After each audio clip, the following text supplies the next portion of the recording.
Sanibonani, ngithemba ukuthi niyaphila bafethu, sesiyolala. Namhlanje ngithi ake ngikhuluma lezi ndaba engidlule kuyo ngoba bengikhuluma nomuntu nje WhatsApp sixoxa ngento thizeni.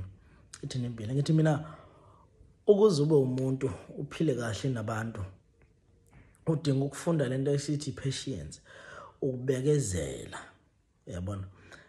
Kumele ukwazi ukubekezela. So lenkulumo sike siyikhulume nabantu noma ngiphinde ngiyibhekise futhi kakhulu nabantu bakamoya. Abantu laba ba spiritually gifted abazi ukuthi ngelelanga bawahamba belapha abantu bephilisa abantu bephilisa isizwe ngoba siyagula sithembele kubona. But labo bantu bakamoya kunento abangayiqapheli noma bengenayo lento esithi ukubekezela.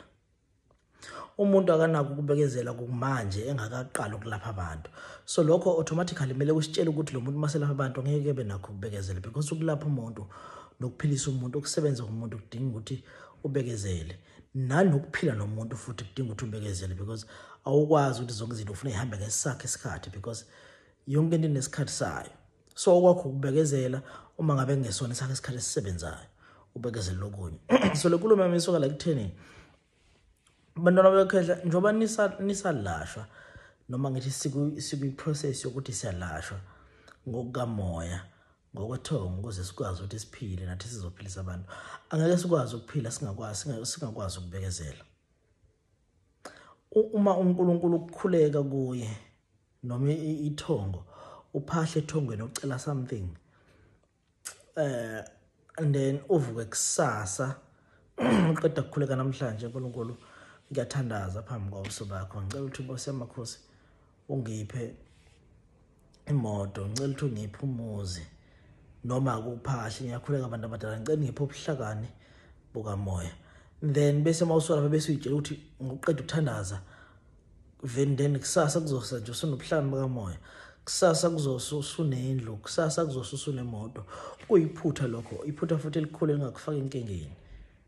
Omunye umuntu ugcina sehamba ke bese yangala noma ngithi bese yaduba edube yonke lento eyenza because umuzi umuntu ethi kunini ngikhuleka kodwa kwenzeki. Utholi lo muntu ibhada nalo ngoba kuyenzeka abafowethu uzalo nebhadi.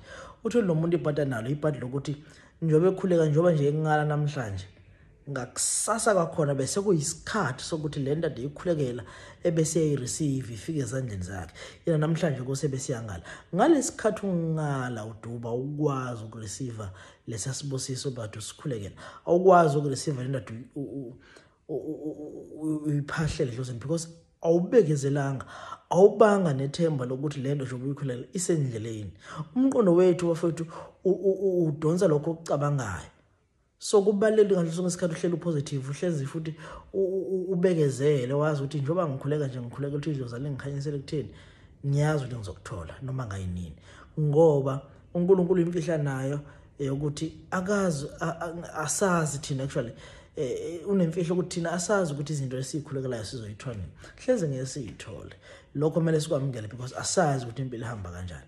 So la ukhona mntakamkhulu mhlawumbe uyalashwa njengoba ulasha idlozi lakhe likabhoboka likakhuluma likasho lutho.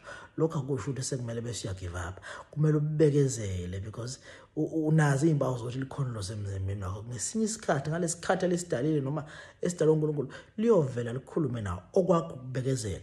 Ngalesikhathi ungabekezela ujaha izinto lesikhathi uzowela kule side lalabantu abayibiza bethi bayalapha bedlala ngabantu bengalaphi benza bebhele because awahlule ukubekezela wase uyayiconvince wena ekhanda ukuthi mina sengiyinyanga. Ngakho namhlanje sinezangoma egita zigibela amathende ziphezulu zifuna ukushowa off akusizangoma banama. Ngakho namhlanje sinezangoma noma ngithi nabantu abathi bayizangoma kodwa mabehambile lo mngoma bese ba resign abayeke because vele ngasisangoma lo muntu. Asibekezeleni ukuze sizokwazi ukuthi sithole lokho esikudalelwe. Ungajahi izinto zabantu ngoba nawe nokwakho okudalelwe.